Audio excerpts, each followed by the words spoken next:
सर्वमंगल मांगल्ये शिवे सर्वार्थ साधिके शरण्ये त्र्यंबके गौरी नारायणी नमोस्तुते।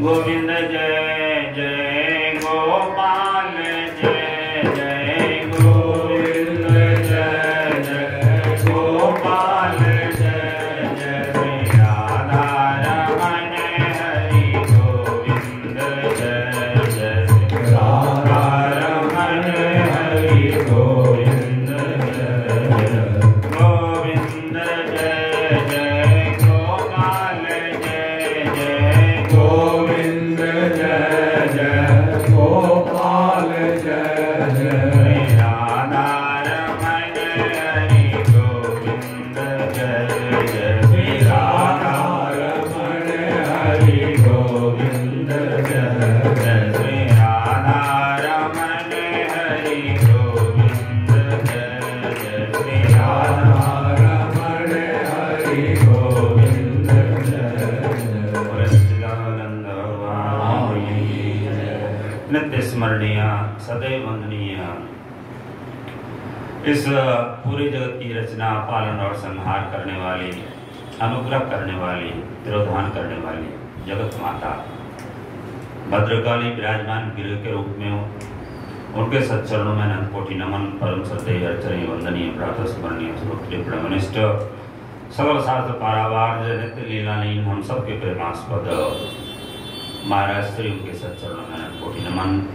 व्यास के दिव्य विराजमान हमारे परम श्रद्धेय परम प्रेमास्पद सर्वेश बाबू जी, मंचासीन समस्त विद्वत संत वृंद और विद्वत विवृंद और परमात्मा माता जी के परम पावन स्वरूप से विराजमान आप सभी भक्तजन, भक्तवती माताओं बहनों, आप सबके हृदय में माता जी के स्वरूप का दर्शन करते हुए और जो है फिर सत्संग की गली से जुड़ने का प्रयास आज जो है बड़े उल्लास के साथ पूरे भारतवर्ष के अंदर में, विश्व में, और माता जी के निमित्त सप्तमी तिथि में हम माता जी के कालरात्रि का उपासना कर रहे हैं। हम लोग सामान्यतः महापुरुषों ने कहा है दो प्रकार की विचारधारा है। एक विचारधारा में महापुरुषों ने कहा पहले संसार से दूर आवे तब बात पिया की पूछिए जी, तलवार दो म्यान एक किस भांते बांधे की। पहले संसार से तोड़ाओ और तब जाकर के उस परम पति जिसको कहते हैं, बाबा नानक ने उसको परम पति कहा, कोई उसको ब्रह्म कहते हैं, कोई आत्मा के रूप में कहते हैं। जिसकी जैसी निष्ठा है, सगुण की जो निष्ठा है वो सगुण के हिसाब से वर्णन करते हैं, निर्गुण की निष्ठा है और निर्गुण के हिसाब से वर्णन करते हैं। लेकिन बाबा तुलसी ने एक विशेष प्रकार से खास करके अगर हमारे हृदय में अपने इष्ट के प्रति अनुराग हो तो उन्होंने कहा राम नाम मन दीपधर जीव देहि द्वार तुलसी भीतर बाहरों जो चाह सोचिया। भगवान के नाम से जुड़ना, भगवान के प्रति जो सात्विक विवेक है वो सात्विक विवेक को हृदय में धारण करना, गुणातीत की अवस्था अपने हृदय में हो तो दोनों एक साथ हमारे जीवन में चल सकता है। हमारे संसार की जरूरतें भी पूरी होती रहेगी और माता जी कालरात्रि इतनी दयालु हैं भक्तों के लिए कि वो परमात्मा के चरणों में भी पहुंचा देती हैं। कालरात्रि माता जी को इसलिए कहा जाता है कि काल पर भी माता जी का बस है। जैसे परमात्मा के लिए शब्द आता है कठोपनिषद के अंदर में, मृत्युम दाहवती पंचमम, मृत्यु भी यहाँ से वहां परमात्मा के डर से दौड़ता रहता है। तो भगवान भोले शंकर परमात्मा के स्वरूप में उनको महाकाल कहा जाता है, कालों के काल। यमराज जी मार्कंडेय ऋषि का प्राण लेने के लिए गए। जब प्राण लेने के लिए गए यमराज जी तो मार्कंडेय ऋषि ने क्या किया, भगवान शिव की आराधना बताई हुई थी। मृकुंडी ऋषि ने, उनके पिताजी ने और सप्तर्षियों ने कहा कि भगवान शिव की आराधना करो। भाव सकल त्रिपुरारी, सिर्फ 12 वर्ष की उनकी आयु थी। यमदूत असफल हो गए, मंदिर में प्रवेश न कर पाए। तो यमराज जी यमपास को लेकर के और बांध करके खींच करके ले जाना चाहते थे मार्कंडेय ऋषि को। और इतने में भगवान भोले शंकर प्रकट हुए और पैर से यमराज जी पर प्रहार किया। कहते हैं यमराज जी मृत्यु को प्राप्त। तो कालों के महाकाल भगवान शंकर और संपूर्ण जगत के काल पर भी जिसका बल चलता है वो है कालरात्रि। संयोग से लेख के अंदर में मैं पढ़ रहा था कि जिंदगी में दो प्रकार की समस्या अधिकतर आती है।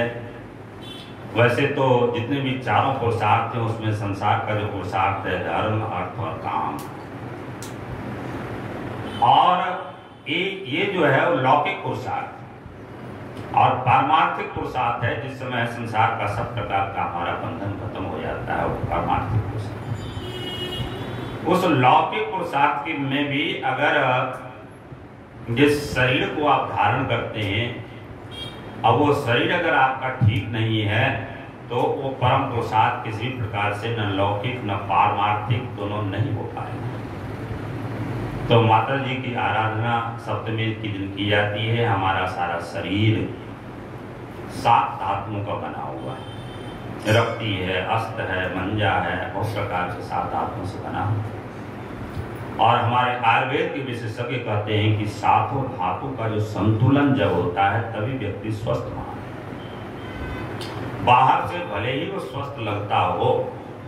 हमारे यहाँ करनाल में घटना घटी, एक बार जो है एसपी साहब के मन के अंदर में आया कि हमारे जितने पुलिस वाले हैं तरह तरह की चीज़ों को खाते हुए अपने तोन को बढ़ाए जा रहे हैं। जब यही फिट नहीं रहेंगे तो चोर बदमाश को कैसे पकड़ेंगे।